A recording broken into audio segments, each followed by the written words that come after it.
유튜브로 읽는 박정희 전기 2권 전쟁과 사랑 사위와 장인의 대결.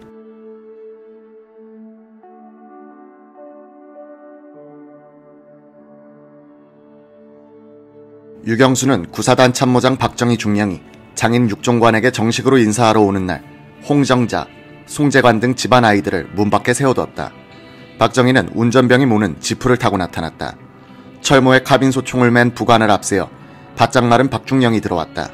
더 바짝 마른 부관은 걸을 때 철모가 흔들거려 아이들은 웃음을 참느라고 애를 먹었다. 박중령의 전투복 상의 양 어깨엔 초록색의 지휘자 견장이 붙어 있었다. 멋을 낸 차림이었다. 아이들의 안내로 대궐 같은 집에 들어선 박정희는 안채의 대청마루로 올라서 이경령의 안방으로 들어갔다. 그 사이 이런 일에는 유달리 호기심이 많은 부인네들과 아이들은 옆방으로 들어가서 미닫이 문을 닫고 틈새로 눈과 귀를 갖다 댔다. 유경수의 친가 쪽 동생인 송재관은 마루에서 왔다 갔다 하면서 문틈으로 두 사람을 지켜볼 수 있었다. 먼저 박정희 씨가 저의 외삼촌 육종관에게 큰절을 하면서 안녕하셨습니까 하고 인사를 했죠. 외삼촌은 절을 대충 받았지만 눈길을 주지 않았습니다. 아직은 사윗감으로 인정하지 않겠다는 뜻이 역력했어요. 외삼촌께서는 상대가 잠시 다른 쪽으로 눈길을 줄 때는 날카로운 눈매로 그 사람을 싹 훑어보는 버릇이 있었는데 그날도 그러셨을 거예요. 이때까지만 해도 육종관은 딸이 자기 몰래 박정희와 약혼식을 올렸다는 사실을 모르고 있었다. 육종관은 박정희에게 형식적인 질문만 몇 차례 던지고 있었다. 이런 모습을 엿보고 있던 송재관은 자신의 눈을 의심했다. 박정희는 벽에 등을 기댄 채 오른쪽 무릎을 반쯤 세우고는 그 위에 오른팔을 걸쳐놓은 불손한 자세를 취하고 있는 것이 아닌가. 저는 지금도 매형이 왜 그때 그런 자세로 앉아 있었는지 이해가 되질 않습니다. 외삼촌은 그 모습을 보고 더욱 마음의 문을 닫은 듯합니다. 육종관은 박정희에게 매정하게 말했다. 요사이 군인들이 얼마나 끼가 많은가. 34살까지 총각이 어딨나. 좀 더 알아봐야겠네. 일이 꼬이는구나 하고 직감한 송재관이 박정희를 보니 그는 육종관의 말에 고개만 주걱거리면서 지포 라이터를 꺼내더니 손장난을 치는 것이었다. 라이터 뚜껑을 열었다가 닫았다가 하는 똑깍똑깍 소리만 어색한 방 안 공기를 깨고 있었다. 육종관은 할 말을 다 했다는 듯이 그럼 잘 놀다 가게 라며 방을 나왔다. 그날 박정희는 저녁을 잘 대접받았다. 잠자리로는 유경수의 동생 예수방을 썼다. 박정희가 저녁상을 몰리자 유경수는 예수를 앞세워 그 방으로 들어갔다. 유경수는 다소곳이 앉아 박정희가 묻는 말에 대답만 했다. 유계수는 그런 언니의 수동적인 모습에 다소 불만이었다. 박정희 일행이 다음날 새벽에 집을 떠나자 육종관은 본처 이경령에게 불만을 터뜨렸다. 태도가 그게 뭐야. 라이터를 찰칵거리지를 않나. 꽁초까지 피우지도 않고 장초를 끄질 않나. 육종관의 주된 불만은 박정희의 집안 내력을 잘 모르는데 어떻게 딸을 줄 수 있느냐는 것이었다. 타인에게 항상 공손한 박정희가 육종관에게 보인 의외의 모습은 그의 자신감을 반영한 것이리라. 아버지의 반대를 무릅쓰고 모녀가 참석해 비밀 약혼식까지 올린 마당에 육종관의 반대란 활시위를 떠난 화살을 논하는 격이라고 그는 판단했을 것이다. 박정희는 이런 배짱을 품고 육종관의 영토를 야금야금 잠식해간다.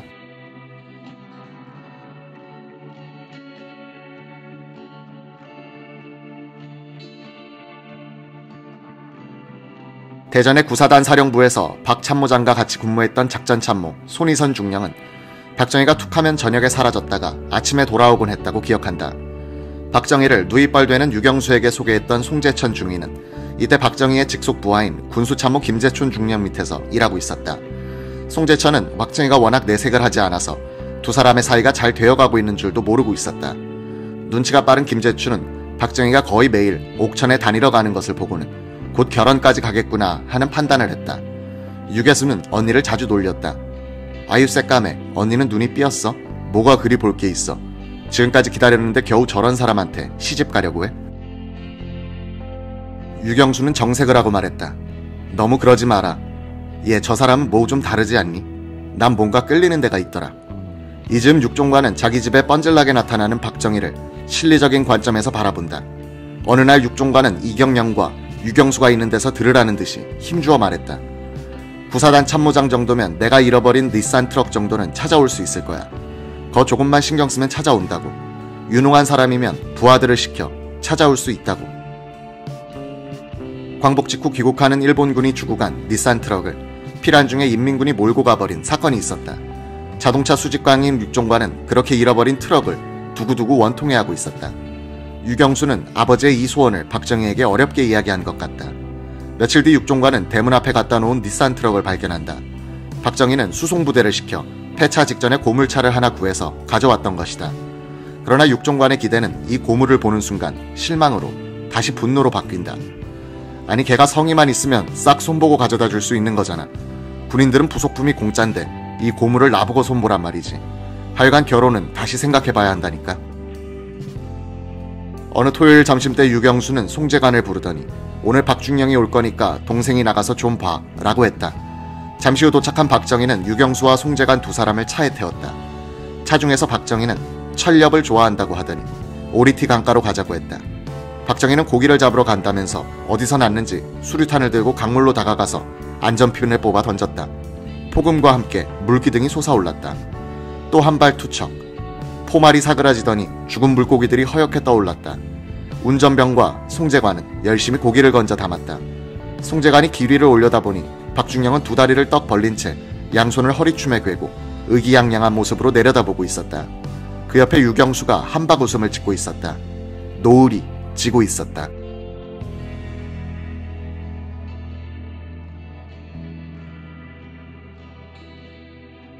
유경수와 재혼하기로 결심한 박정희로서는 조강지처 김호남이 가출한 뒤 아직 호적이 정리되지 않고 남아있는 것이 마음에 걸렸다. 그는 조카 박재석에게 또 독촉했다. 박재석은 그 전에 몇 번 김호남의 친정으로 가서 사정을 해보았지만 번번이 퇴짜였다. 박재석은 그날은 결판을 내야겠다고 결심하고 자전거를 타고 선산군 도계면에 있는 박정희의 장인 김세호를 찾아갔다. 큰 절을 올린 뒤 말을 꺼냈다. 아무래도 이혼 도장을 찍어주셔야겠습니다. 김세호가 거절하자 박재석은 야무지게 나왔다. 법적으로도 가출하여 1년이 지나면 이혼이 가능합니다. 그런데도 도장을 안 찍어주시면 김씨 집안에 관한 소문이 나쁘게 날 겁니다. 따님은 이미 다른 남자와 살림을 차렸다던데요. 김세호는 잠시 눈을 감고 생각에 잠기더니 쌈지를 열고는 나무 도장을 꺼내 박재석에게 던져주었다. 박재석은 가져간 서류를 내놓고 어르신네가 직접 찍어주십시오 라고 들이밀었다. 김세호는 눈물을 지으면서 도장을 꾹꾹 눌렀다. 1950년 11월 1일자로 호적이 정리됐다. 박정희와 김호남은 호적상 9년간 부부였으나 한 지붕에서 살았던 것은 1년도 채 되지 않았다.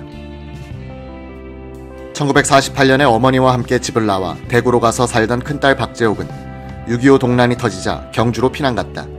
그때 12살이던 재옥은 아무리 생각해도 여기는 내가 있을 곳이 아니다 라는 생각을 했다. 엄마, 전 우리 집으로 갈래요. 저 사람은 우리 아버지가 아니잖아요. 제게는 아버지가 계시는데 여기 있을 수는 없어요. 박재옥은 독하게 어머니의 만류를 뿌리치고 선산의 외갓집으로 갔다. 보름 뒤 박재옥은 다시 사촌오빠 박재석의 집으로 보내졌다. 비로소 박재옥은 안정을 찾고 국민학교 5학년부터 학교를 제대로 다니기 시작했다.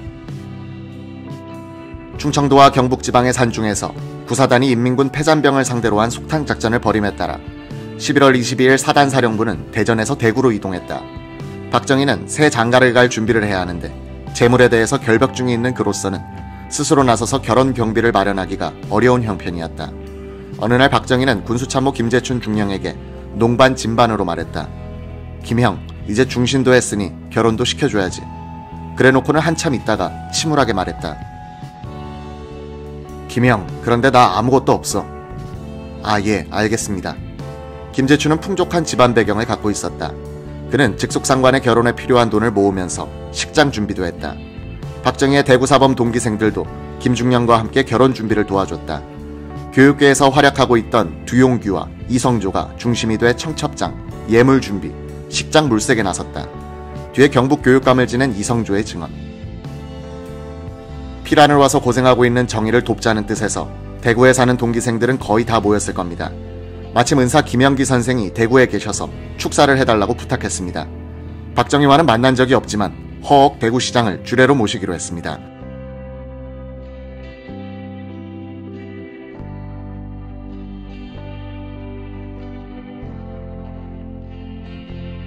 결혼식 날을 기다리던 유경수는 이즈음 재봉틀을 돌릴 때나 바느질을 할 때 노래를 흥얼거렸다.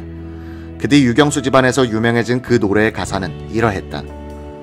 검푸른 숲속에서 맺은 꿈은, 어여쁜 꽃밭에서 맺은 꿈은, 이 가슴을 설레어라 첫사랑의 노래랍니다. 그대가 있었기에 나는 그대의 것이 되었답니다. 그대는 나의 것이 되었답니다. 박정희는 유경수에게 결혼한 적이 있다는 사실을 이야기했는데 딸 재옥의 존재에 대해서도 털어놨다. 유경수는 차마 아버지 육종관한테는 이 사실을 알릴 수 없었다. 치밀한 육종관은 박정희의 호적을 떼보고는 더욱 거세게 딸을 말렸던 것으로 보인다. 이경영, 유경수 두 모녀는 육종관으로부터 결혼 허락을 받지 못하니 이미 나를 받아놓은 사실을 알릴 수도 없었다. 며칠을 속으로 끙끙 앓고 있다가 급기야 이경영이 남편에게 넌지시 귀뜸했다. 시인 박목월은 유경수 여사에서 그 직후에 있었던 부녀의 대화를 이렇게 재구성했다. 집안을 알아보았느냐? 아니요. 이 난리판의 군인에게 시집을 가다니 될 법이나 한 소리냐? 잘 생각해봐라. 지금도 늦지 않았으니 그만두도록 해라. 다소곳이 앉아서 듣고만 있던 작은 아씨가 고개를 들어 정면으로 아버지를 쳐다보며 말했다. 아버지, 군인으로 그이에게 어떤 일이 일어난다고 해도 다 제 운명이라고 생각하고 누구도 원망하지 않겠어요. 육종관은 딸을 설득할 수 없자 너네 멋대로 해 하고는 방을 나왔다. 그 며칠 뒤 송재천 중위가 군용 트럭을 몰고 와서 이경영의 집 대문을 두드린다. 유경수를 데리러 온 것이었다. 모녀는 육종관한테 차마 결혼식을 올리러 간다는 말이 떨어지지 않았다. 유경수의 동생 예수가 나섰다. 아버지한테 다가갔다. 예수야, 너도 네 언니 결혼식에 갈 테야? 그럼요. 언니 들러리를 서기로 했는걸요. 너네 멋대로 해. 넌 오늘부터 내 딸도 아무것도 아니란 말이다. 유튜브로 읽는 박정희 전기 2권 전쟁과 사랑 유경수와의 결혼.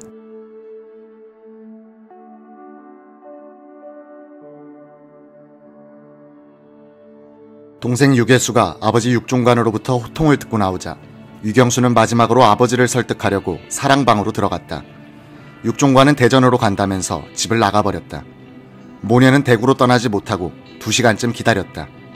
유경수는 인사만이라도 드리고 가야 한다고 마냥 기다리려고 했으나 예수는 언니, 아버지가 반대하는 결혼을 척 해버리는 것도 로맨틱하잖아 하면서 출발을 권했다. 어머니 이경영이 나섰다. 너희 아버지가 언제 네 결혼 걱정하는 것 봤니?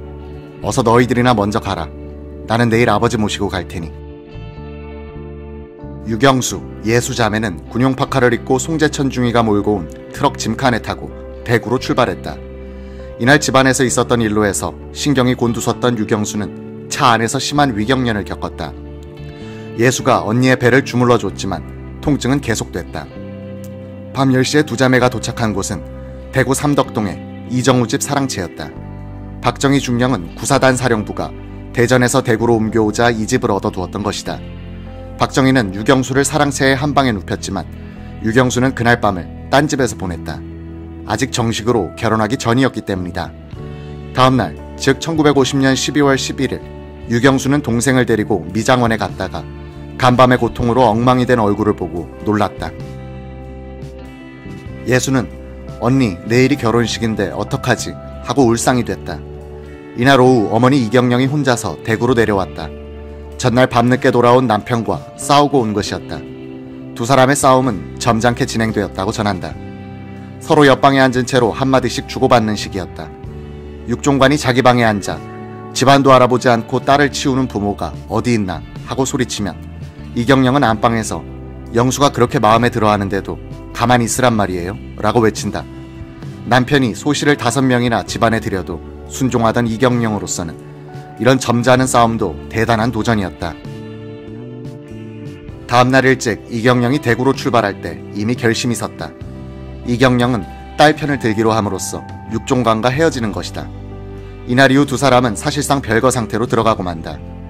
육종관은 서울 사직동에 살던 큰 개성댁과 함께 여생을 보내고 이경영은 유경수와 함께 살게 된다. 순종적인 여성상의 전형처럼 보였던 이경영, 유경수 모녀의 육종관에 대한 반란은 그들의 내면에 그동안 쌓여갔던 바람 피우는 남자에 대한 공통된 증오심이 공동전선의 형식으로 발로된 때문이리라. 훗날 박정희는 정권을 잡자 친인척들의 집에 경찰관들을 배치해 이권 청탁 등 비행에 휘말리는 것을 감식해 했다. 서울에 살던 장인 집 앞에도 경찰이 진을 치자 육종관은 사위놈이 날 감시하려는구나 하고 이경영이 자주 출입하는 친척집에 가서 이런 부탁을 했다고 한다.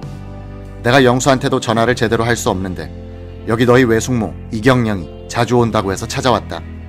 내가 무슨 독립운동하는 것도 아닌데 형사들이 우리 집에 와 앉아 있으니 성가셔 죽겠다. 너희 외숙모한테 이야기 좀 전해라. 제발 형사들 좀 보내지 말라고. 이 말이 박정희에게 전달돼 육종관에 대한 감시가 풀렸다고 한다.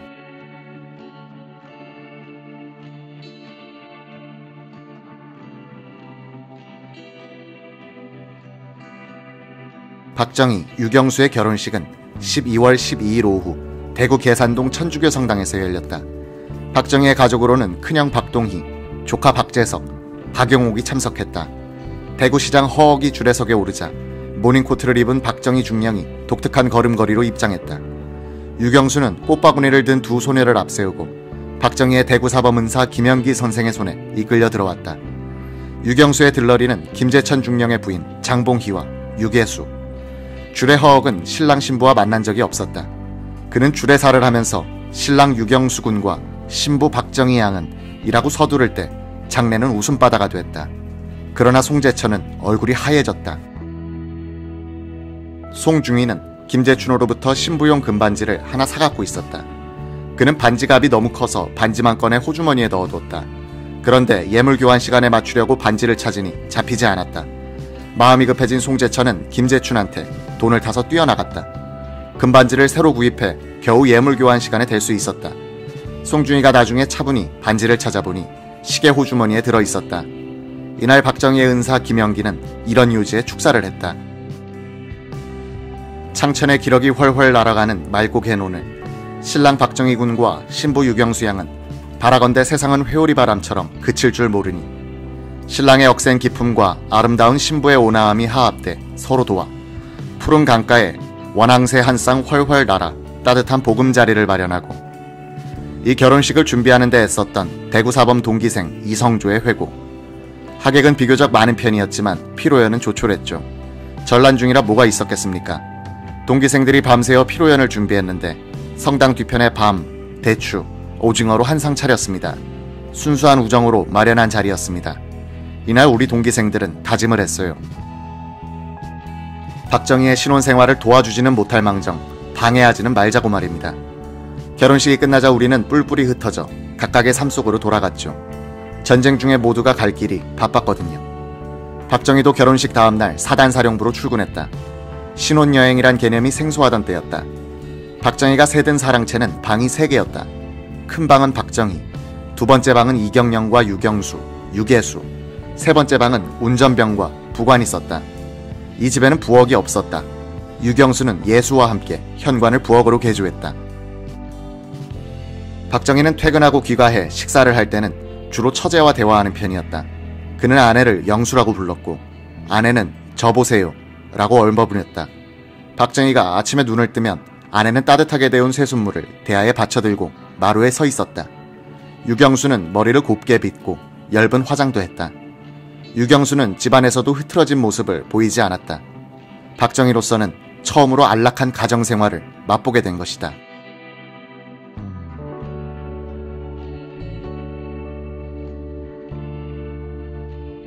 대구 삼덕동에서 신혼생활을 시작한 지 닷새째 되던 날, 박정희는 며칠 전 이동한 구사단 사령부를 찾아 강원도로 향했다. 박정희 중령은 떠나기 전 돈을 봉투에 넣어 아내에게 건네줬다. 봉투 안에는 가용비라는 제목 아래 쌀값 얼마, 생활비 얼마 식으로 쓴 쪽지가 들어있었다. 두 사람은 편지를 주고받으면서 기다림의 세월을 보낸다. 유경수는 나중에 청와대에서 이때를 회고하면서 가계부를 열심히 적으면서 인편으로 오는 그분의 편지를 무척 기다렸으며 하루빨리 평화가 오게 해달라고 기도했답니다. 라고 말했다. 강원도 동부지방으로 이동한 구사단의 임무는 남진하는 중공군에 대비하는 것이었다. 구사단이 맡은 방어 정면은 강원도 인제, 양양선으로 약 40km나 됐다. 보통 때 같으면 3개사단이 맡아야 할 넓은 구역이었다. 박정희 참모장은 선방어 전략을 포기하고 거점 방어를 채택한다. 구사단 작전참모 손희성의 증언. 처음엔 전투가 없었습니다. 사단 전방에서는 국군 1군단 소속 수도사단과 3사단이 동해안을 따라 함경 남북도로 진격하다가 중공군의 기습을 받고 철수하고 있을 때였습니다. 구사단은 아군 지역 후방에 방어선을 친 것이죠. 전방의 아군이 해상을 통해 철수해 38선 이남의 동해안에 상륙함으로써 사단 전방이 진공 상태가 됐습니다. 패주하던 인민군이 전열을 재정비해 우리를 건드리기 시작했습니다. 38선을 맨 처음 돌파, 북진의 선두에 섰던 1군단이 남쪽으로 철수해 이번에는 그 38선의 동부 전선을 중공군의 남진으로부터 지켜내는 임무를 맡게 되었다는 것은 한국전의 국면 전환을 상징적으로 보여준다. 구사단도 1군단에 배속됐다. 12월 20일 강릉에서 구사단, 수도사단, 3사단의 참모장들이 모여서 회의를 한 결과 구사단의 오른쪽 전선을 수도사단, 왼쪽을 3사단에 인계하고 앞으로는 설악산, 뒤로는 오대산을 둔 험준한 산악지대를 방어하기로 했다. 박정희 참모장은 눈보라치는 전선을 덮칠 폭풍을 기다리면서 불안한 세모를 보내게 됐다. 1950년 11월 초순과 중순에 걸쳐서 메가더는 중공군의 전력에 대한 결정적 오판을 한다. 이 오판은 한국인의 운명을 바꿔놓는다. 10월 말 서부전선에서 중공군의 1차 기습으로 미군이 큰 타격을 입었음에도 불구 메가더는 공식적으로는 중공군 정규 병력의 대거 참전을 인정하지 않으려고 했다. 기습이 있은 지 열흘이 지난 11월 5일 메가더는 마침내 인류 역사상 가장 침략적인 행동을 감행한 중공에 대해서 세계가 봉쇄작전을 펴야 한다는 성명을 발표함으로써 공식적으로 중공군 참전을 인정했다. 그런데 이날 중공군은 전 전선에서 갑자기 공격을 중단하고 사라져버렸다. 그들은 북쪽 상종으로 물러나 흔적도 남기지 않고 증발해버린 것이다.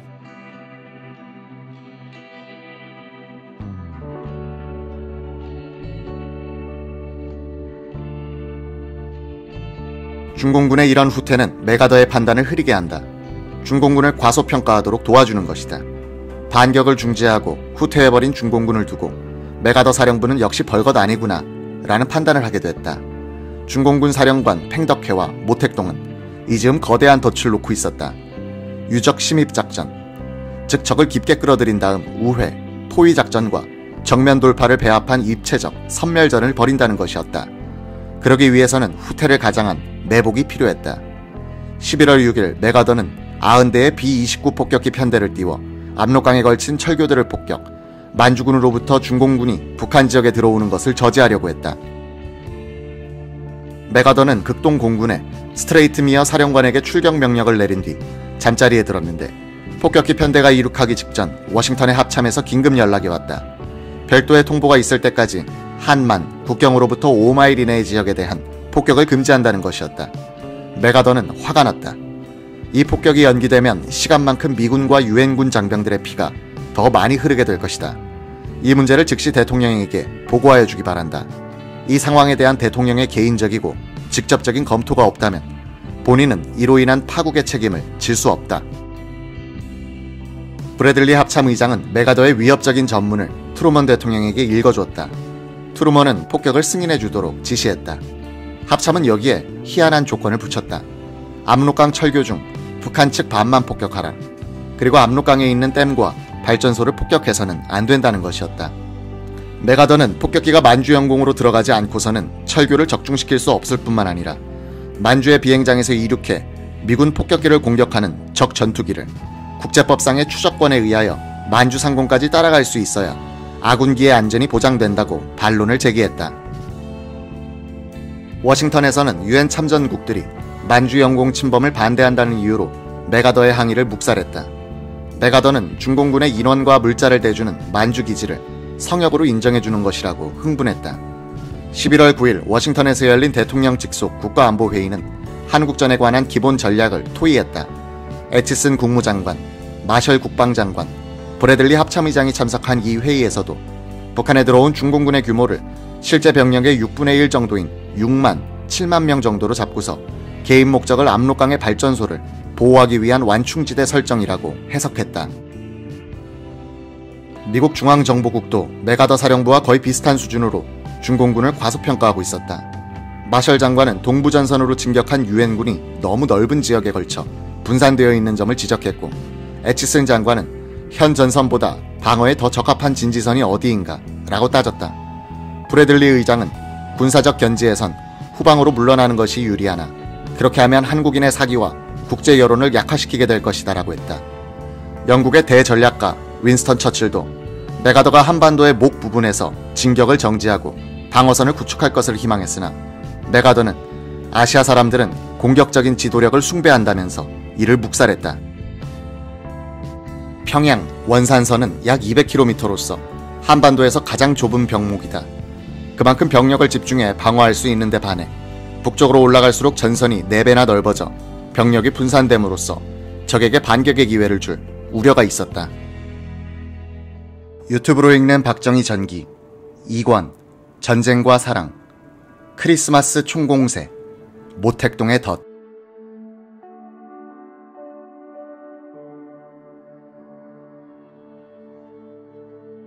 박정희가 구사단 참모장으로 옮긴 뒤 구의 후임으로 불려온 것은 유양수 중령이었다. 6.25 남침 직전에 전투정보과장으로 있다가 육사단 정보참모로 전보됐던 그는 북진중에 다시 육군 본부로 후출돼 장도연 국장 후임으로 부임한 백인엽 정보국장 밑에서 일하게 됐다. 10월 말부터 상황판에는 CCF, 즉 중공군 정규부대의 동향이 그려지기 시작했다. 서부전선의 1, 7사단에서 올라온 정보를 근거로 한 것이었다. 백인엽 국장은 중공군 대부대 출연, 정보를 믿지 않으려고 했다. 장교들이 아침에 상황판을 들고 들어와서 국장에게 보고하고 나오면 CCF가 지워져 버리는 것이었다. 유양수 과장은 야, 다시 기록해둬 라고 한 뒤 국장에게 따졌다. 정보 보고는 정직해야 합니다. 증거도 없이 무슨 중공군이야. 유양수는 함흥까지 비행기를 타고 날아가 국군이 중공군으로부터 노획한 물건들을 가져오기도 했으나 육본의 국장급 이상 간부들은 중공군 출연을 믿으려 하지 않았다. 6.25 직전에 전투정보과가 남침임박 정보를 그렇게 올려도 믿지 않던 사태가 재현되고 있었다. 유양수 전 동자부 장관은 이런 견해를 기자에게 전해왔다. 6.25 남침 정보를 입수하고도 우리 군 수뇌부가 남침이 없을 것이라고 오판한 것은 미군의 판단에 따랐기 때문입니다. 중공군 개입에 대해서도 육본 수뇌부는 미국 측의 견해를 쫓고 있었습니다. 정보 판단을 할 때 윗사람의 의중을 살펴서 하면 오판이 생깁니다. 메가더가 중공군 개입에 대해서 평가절하하는 입장을 취하니 워커 미 8군 사령관도 그런 태도였다. 8군 산하의 미군 사단장들도 워커의 입장을 따랐다. 미군이 그러니 독자적인 정보 수집, 판단의 능력에 한계가 있는 국군도 같은 태도를 취했다. 윗사람의 판단에 맞춰주는 이런 정보 왜곡이 국가적 재난의 한 원인이 됐다. 이즈음 워커 8군 사령관은 메가더 사령관에게 불평을 하고 있었다. 우리의 작전 계획이 적에게 새나가는지 적이 우리의 의도를 미리 읽고 있다는 느낌이 든다고 했다. 메가더는 도쿄와 서울에 있는 미군 사령부에 대해 내사를 시켰으나 아무 증거도 잡아낼 수 없었다.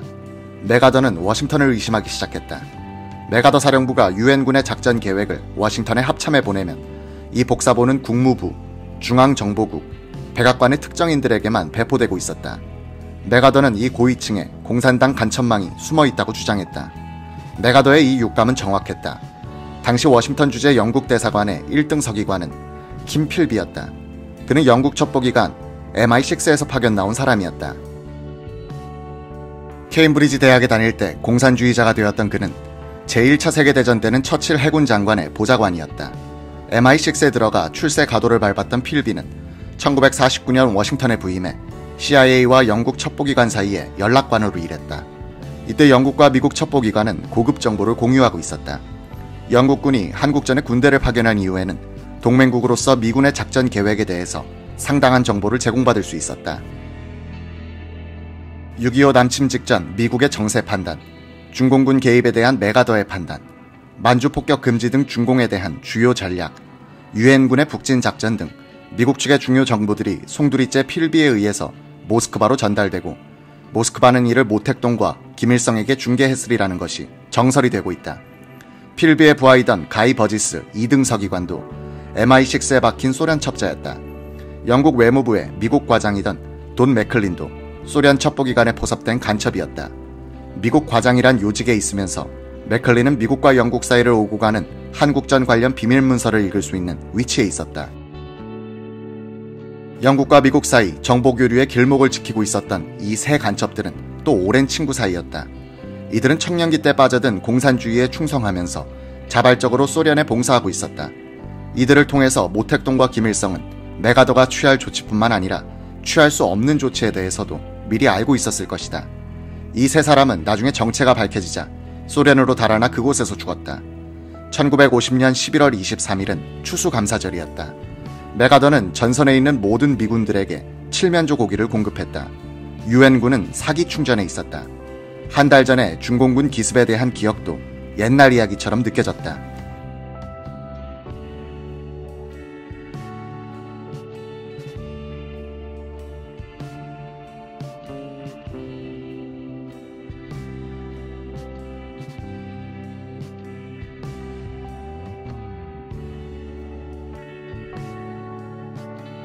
메가더는 한국 전선에 있는 미군들은 이번 공세가 성공하면 크리스마스를 고향에서 보낼 수 있을 것이라고 말했다. 총진격 명령이 내려지기 전에 벌써 전선의 분위기는 승전 기분으로 들떠 있었다. 이때 미군은 중대한 실수를 범했다. 11월 초에 산속으로 후퇴한 중공군에 대한 수색을 소홀히 한 것이다. 미군은 차량 수색을 주로 했다. 중공군은 산속에 숨어 있었으니 그런 편한 정찰에 걸릴 리가 없었다. 중공군은 유엔군의 예상 접근로 근방 산악지대에 숨어 이들이 함정 속으로 빠져들기를 기다리고 있었는데 미군은 수색 정찰로도 공중 정찰로도 이들의 소재를 알아낼 수 없었다. 수색의 제1조는 절대로 나 있는 길을 따라가지 말라인데 미군은 중공군을 얕잡아 보고는 이 기본 수칙을 지키지 않았고 그것은 엄청난 인명 손실을 불러올 것이었다. 11월 24일 메가더는 서부전선의 8군과 동부전선의 10군단에 대해서 총공격을 명령했다. 11월 24일 공격 개시 첫날 백선엽 준장이 지휘하는 1사단은 평안북도 박천에서 전진을 개시해 중공군 포로를 한 명 잡았다. 신문에 보니 그는 일본인이었다. 중일 전쟁 때 중공군의 포로가 되었다가 중공군 병사로서 참전한 것이었다. 공세 첫날의 진도에 만족한 백선엽 준장은 압록강까지 도달하는 데는 별 문제가 없겠다는 자신을 가졌다. 중공군은 서부전선의 동쪽을 맡고 있던 국군 2군단을 주공면으로 선정했다. 6, 7, 8사단으로 구성된 2군단은 영천 결전의 영웅 유재은 공당장이 지휘하고 있었는데 2군단의 정면은 묘향산맥, 오른쪽 면은 중앙 산악지대였다. 우군은 이 산악지대에 대해서 전혀 신경을 쓰지 않고 있었다. 서부의 미 8군과 동부의 미 10군단 사이에 방치돼 아무도 챙기지 않았던 중앙 산악지대에 매복한 중공군은 이 거대한 덫으로 국군 2군단이 빨려들면 그 측면을 내리찍으면서 배후를 포위해버릴 작정이었다.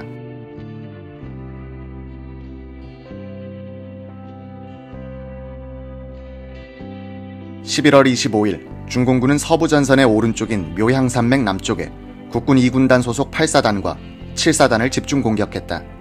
중공군은 2군단의 우측방을 따라 진격하던 8사단의 21연대와 16연대, 그리고 7사단 8연대를 취약점으로 파악하고 세게 내리쳤다. 경계하기도 힘든 부대와 부대 사이의 틈새로 대병력을 침투시켜 우회, 포위하려는 고전적 전술이었다. 7사단장 신상철 준장은 군단 예비로 뒤에 남아있던 6사단의 19연대를 지원받아 중공군이 밀고 들어오는 7사단과 8사단 사이의 골짜기를 틀어 막으려고 했다. 그러나 너무 늦었다. 중공군은 틈새를 확대시켜 대병력을 쏟아붓더니 7사단 사령부의 배후로 진출했다. 신상철 준장은 사령부 후방에서 총성이 들리자 포위됐다고 판단했다.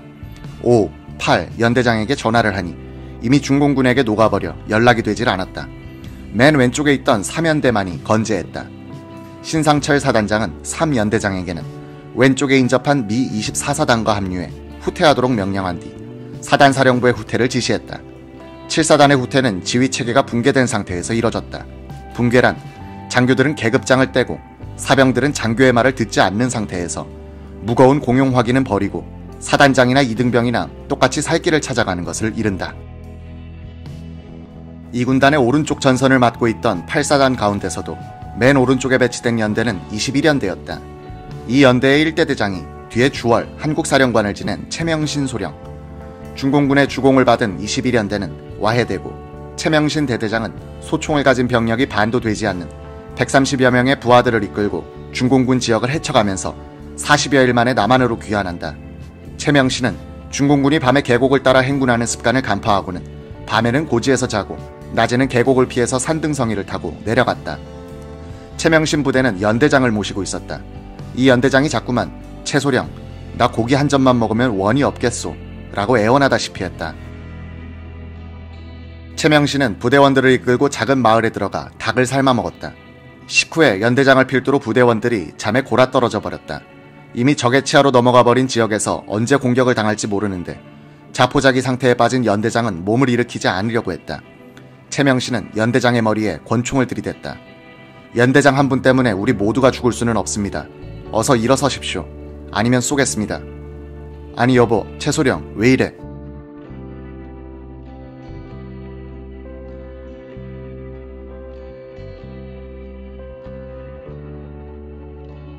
연대장만이 놀란 건 아니었다. 잠을 이기지 못하던 부대원들이 모두 긴장하여 졸음을 털어냈다. 그날 밤 최명신의 부대는 적의 기습을 받아 흩어졌다. 연대장과는 영영 헤어지고 말았다. 와해된 8사단의 3개 연대 가운데 21연대 김영로 중령과 10연대장 고근홍 중령이 실종됐다. 서부전선의 우측방을 맡고 있던 국군 2군단이 무너지자 이 붕괴면을 따라 중공군이 쏟아져 들어와 유엔군의 배후로 진출, 퇴로를 차단하기 시작했다. 2군단의 붕괴로 그 왼쪽에 있던 미 9군단은 오른쪽 측면이 적에게 노출됐다. 9군단도 후퇴, 미 9군단의 왼쪽에 있던 미 1군단도 위협을 받기 시작했다.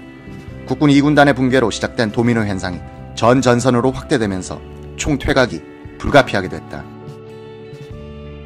서부전선의 중앙부를 맡고 있던 미 9군단 소속 2사단은 11월 30일 오전 평양 북쪽 약 40km에 순천으로 철수하고 있었다. 2사단의 철수 행렬이 가련 고갯길에 들어섰을 때 양쪽 산중에 매복하고 있던 1개 사단 규모의 중공군이 덤벼들었다. 기관총과 박격포밖에 없었던 중공군은 전차로 중무장한 2사단을 섬멸하기 위해 절묘한 전술을 썼다. 그들은 먼저 2사단의 선두전차에 타고 있는 보병을 저격했다. 전차는 보병의 엄호 없이는 전진할 수 없으므로 미군 전차대는 일단 정지했다. 후속 부대와 차량들이 정지한 전차 뒤에 물려들어 교통체증이 생겼다.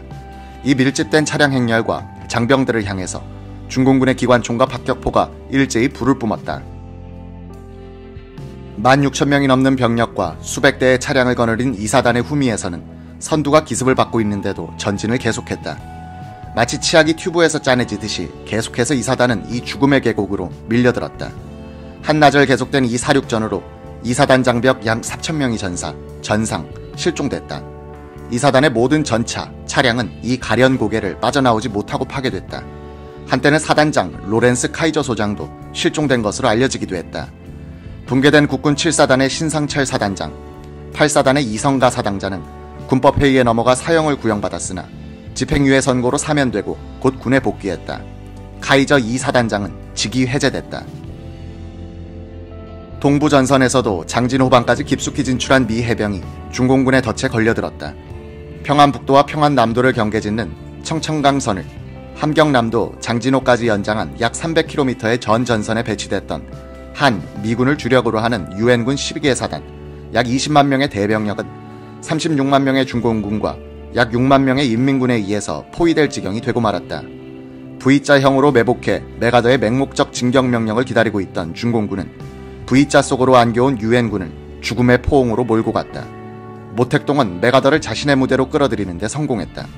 태평양 전쟁에서 메가더의 영광을 빛낸 전장은 산악지형이 아니었다. 압도적인 해군력과 공군력을 마음껏 쓸 수 있는 면이 넓고 평탄한 바다와 해안이 메가더 전략의 무대였다면 한반도의 깊은 계곡과 험준한 사막은 기습, 포위, 그리고 장병들의 지구력에 의존하는 모택동의 무대였다. 막강한 화력과 풍부한 물자의 뒷받침을 받으면서 주로 대낮에 치르는 정규전에 길들여진 미군은 측면 우회, 후방 차단, 내복, 기습, 위장, 야간 전투, 인해 전술을 배합한 모택동의 비정규적 기책의 정신이 혼미해질 정도였다. 클라우제비츠 전쟁론과 손자병법의 대결이었다. 기습에 성공하고 지리를 얻은 중공군은 단박에 전장의 주도권을 잡았다. 유엔군은 11월 24일 일제공격 개시 후 나흘이 지난 28일 벌써 전면적인 후퇴를 결정했다. 메가더는 이날 서부전선 사령관 워커와 동부전선 사령관 알몬드 중장을 도쿄로 불러 4시간 동안 회의를 가졌다. 메가더는 유엔군을 약 100km 후방인 평양, 원산선으로 물린 다음 차후의 행동 방침을 강구한다고 결론지었다.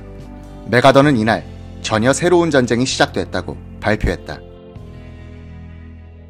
유튜브로 읽는 박정희 전기 2권 전쟁과 사랑 역사적인 흥남철수.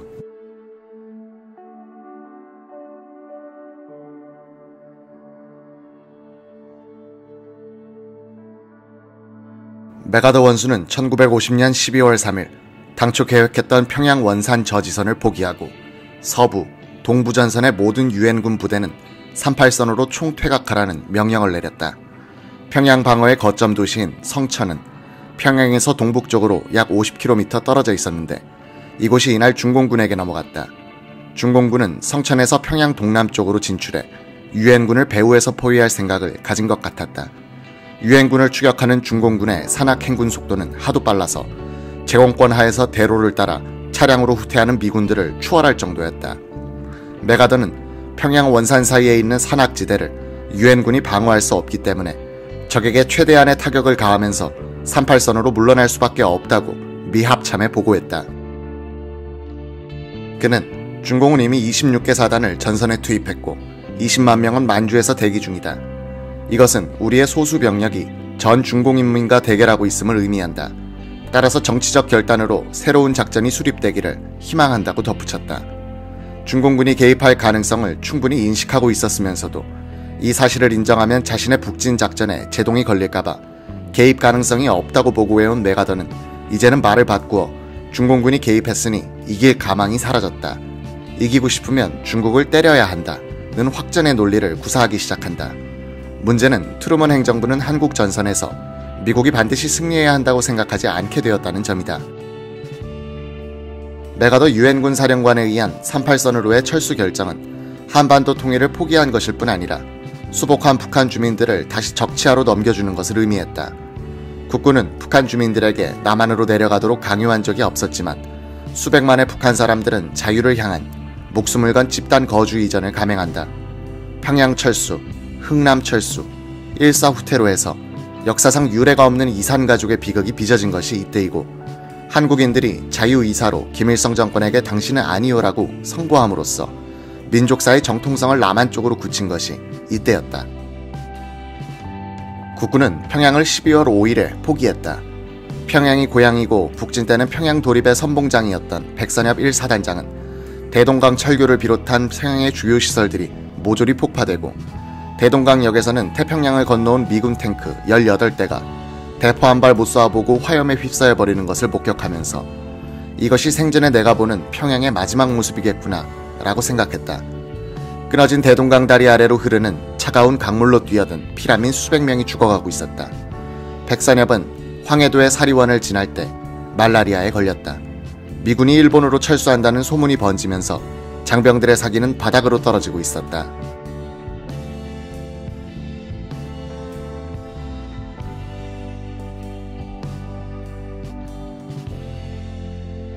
백선엽 장군이 한국전을 거치면서 관찰한 국군의 문제는 상황이 유리할 때는 초인적인 용감성을 보이는데 불리하게 돌아가면 삽시간에 무너져버리는 점이었다. 이런 문제를 극복하기 위해서는 지휘관의 솔선수범만으로는 불가능하고 평소의 훈련과 계획이 철저해 부대가 기습을 받아 당황하는 상황을 만들지 않아야 한다는 것이 그의 지휘관론이다. 서부전선에 투입된 국군 사단 가운데 질서 있는 후퇴를 한 것은 1사단뿐이었다. 백선엽 장군은 문제가 많은 한국인들을 지휘하려면 지휘관의 속이 썩어야 한다고 회고했다. 12월 15일 1사단은 6월 25일 아침에 있었던 바로 그 자리 고랑포로 돌아왔다. 38선을 따라 진지를 구축하고 수비를 해야 할 입장으로 원위치 한 셈이었다. 동해안을 따라 북진하던 국군 1군단과 부전고원을 넘어 장진호로 북동진하던 미 10군단은 11월 말 중공군 9개 사단의 매복 기습에 말려들었다. 한국과 미군 약 10만 명은 영하 40도까지 내려가는 고원과 협곡을 빠져나와 흥남으로 후퇴했다. 이 포위망 탈출 작전은 1950년 12월 24일 크리스마스 이브의 마지막 철수선이 흥남 부두를 떠나고 부두시설과 보급창고들이 폭파되는 것으로 막을 내렸다. 미군 역사상 최대 규모의 해상 철수 작전이었다. 함선 109척이 동원돼 군인 10만 5천 명, 차량 17,500대, 물자 35만 톤, 한국 민간인 9만 8천 명을 남쪽으로 실어 날랐다. 이 후퇴 철수 작전에서 한국과 미군은 약 1,500명의 병력을 손실당했다. 7만 명의 중공군이 병력과 화력에서 월등한 유엔군을 패퇴시켰다는 것은 중공군이 결코 인해 전술만으로 이기는 군대가 아님을 입증한다. 메가더는 흥남에서 철수한 10군단을 38선 방어에 재배치했다. 12월 하순 13개 사단, 3개 여단으로 구성된 20여만 명의 유엔군은 남하하는 29개 사단 31만 명의 중공군을 기다리고 있었다. 신혼의 박정희 중령이 참모장으로 있던 구사단은 앞으로는 설악산, 뒤로는 오대산을 둔 산악지대에 배치돼 있었다. 인민군 2군단과 기관팔 유격부대가 주적이었다. 이 유격부대는 인천 상륙작전 뒤 낙오됐던 인민군 패잔병을 수습하여 만든 부대였다. 12월 26일 인민군 2군단은 뒤에서 남진하는 중공군을 선도하듯이 구사단과 수도사단이 지키고 있던 동부전선을 공격하기 시작했다. 3개 사단으로 구성된 인민군 2군단 중 10사단은 약 10,000명의 병력을 가진 완편사단이었다. 인제에 있던 인민군 10사단은 우리 9사단의 좌측방 방어선을 돌파해 단숨에 원주 북쪽 50km 지점까지 진출했다. 9사단은 아직 방어선을 정비하기 전이었고 거점 방어를 하고 있었으므로 큰 전투 없이 인민군 10사단을 통과시키고 말았다. 9사단은 배후에서 인민군 14단 병력이 출몰하자 영월방면으로 후퇴를 시작한다. 그러나 인민군 14단은 박정희의 9사단을 포위하기 위해 머뭇거리지 않고 곧장 남하하기 시작했다. 인민군 14단은 그 뒤 태백산맥을 타고 횡성, 원주, 제천, 영주, 안동, 의성, 포항, 대구 쪽으로 내려가면서 유엔군의 후방 보급선을 차단하고 교란한다. 미군이 나중에 걸어다니는 공수부대란 별명을 붙인 인민군 14단은 4개월간 약 1000km의 작전거리를 기록하면서 강원도, 충북, 경북 내륙을 휘젓고 다녔다. 전선의 중공군 대공세를 막기도 힘에 붙이고 있던 미군은 흥남에서 철수시켰던 최정예 부대인 제1해병사단을 비롯한 약 5만의 병력을 인민군 14단 토벌에 돌려야 했다. 인민군 14단은 이 산중 게릴라 작전 중 병력의 약 90%를 잃었지만 지휘부는 약 1000명의 잔존 병력을 이끌고 북으로 귀환하여 신화적 존재가 됐다.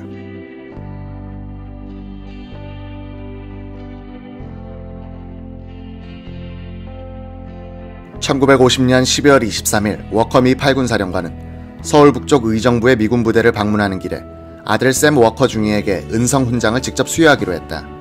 얼어붙은 도로를 맹속력으로 달리고 있던 워커 중장의 지프를 추월하려던 한국군 트럭이 추돌했다.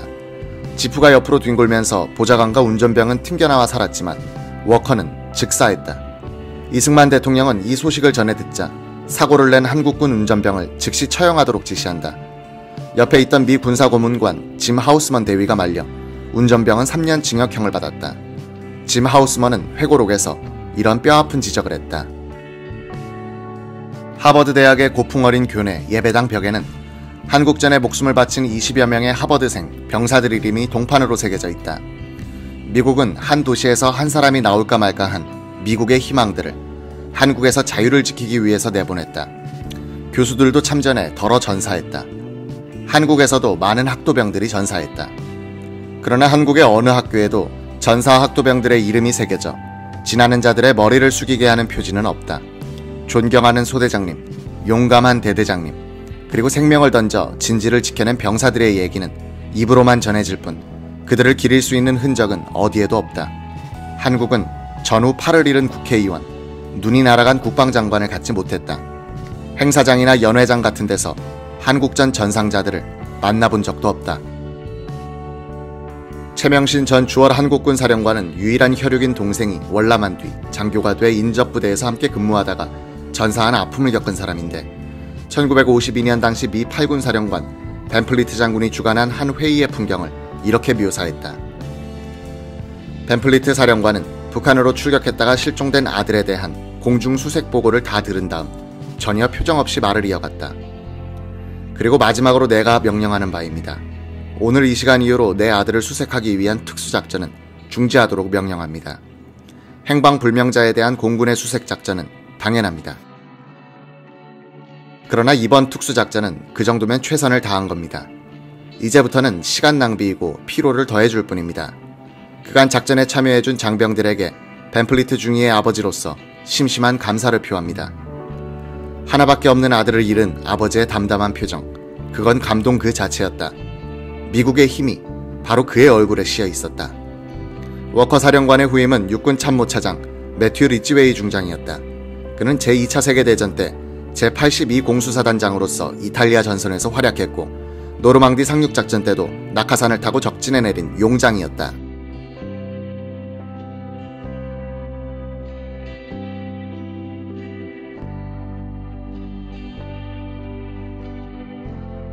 그는 통보를 받자마자 준비된 점검 목록에 따라 짐을 꾸리고 유언장을 작성했으며 유산 분배를 결정하고 전선으로 가져갈 사진을 처자와 함께 찍었다고 한다. 리츠웨이는 가슴에 수류탄이 달린 공수부대원의 복장을 하고 다녔다. 그는 한국 전선에 도착하자마자 전선을 누비면서 떨어진 사기를 되살려내려고 애썼다. 리츠웨이 사령관이 장교들에게 맨 처음 명령한 것은 지프의 덮개를 걷도록 한 일이었다. 그는 말했다. 밀폐된 차는 탑승자에게 안도감과 안이함을 준다. 그러나 포장 따위가 총탄을 막아주지는 못한다. 달아나던 타조가 모래에 머리만 파묻고 안심하고 있는 것과 같은 심리일 뿐이다. 한국전의 새 현지 사령관 워커, 리츠웨이, 벤플리트는 진정한 군사 문화가 어떤 것인지를 보여주었다. 1951년 1월 1일 중공군을 주력으로 하는 40만 공산군은 유엔군을 한반도에서 완전히 몰아낸다는 목표를 정하고 38선 전역에 걸쳐서 총공세를 개시했다. 6.25 남침 때처럼 서울을 둘러싼 서부전선 의정부, 서울 축선의 주공을 놓고 중부 및 동부전선을 조공으로 삼았다. 동부전선 강원도 산악지대에 배치돼 있던 구사단의 박정희 참모장도 눈보라치는 산중에서 암울한 새해를 맞았다. 구사단은 이미 그 열흘 전부터 인민군 2군단의 공세에 시달리고 있었다. 14단을 주력으로 하는 인민군 2군단은 공산군 주력이 서부, 중부전선에서 공세를 펴기 열흘 전에 아군의 동부전선을 먼저 돌파하여 서쪽으로 진출, 중부지방에 배치된 아군의 배후를 교란시키려 했다. 공세 이전에 공수부대를 후방에 투하하는 것과 같은 독창적인 전략 개념이었다.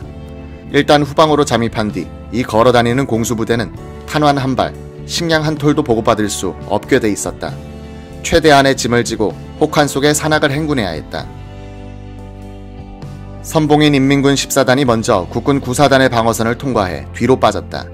인민군 2군단의 후속 부대는 14단을 따라가다가 국군 9사단과 충돌하기 시작했다. 12월 29일엔 9사단 29연대 후방지휘소가 침투인민군으로부터 공격을 받고 포위됐다. 28, 29연대의 보급로마저 끊어져 긴급 화물자는 공중투하에 의존하지 않을 수 없었다. 12월 30일엔 9사단장 오덕준 준장이 1군단 참모장 김종갑 중장과 자리를 맞바꿨다. 김 준장이 사단의 전방사령부에 예고 없이 나타났을 때 손희선 작전참모는 그가 시차로운 것으로 착각했다. 이 취임식을 가질 여유도 없었다. 1월 1일 인민군 2군단이 다시 밀고 들어왔다. 강원도 평창군 속사리에 사령부를 두고 있던 9사단은 눈 덮인 산길을 걸어서 후퇴하기 시작했다.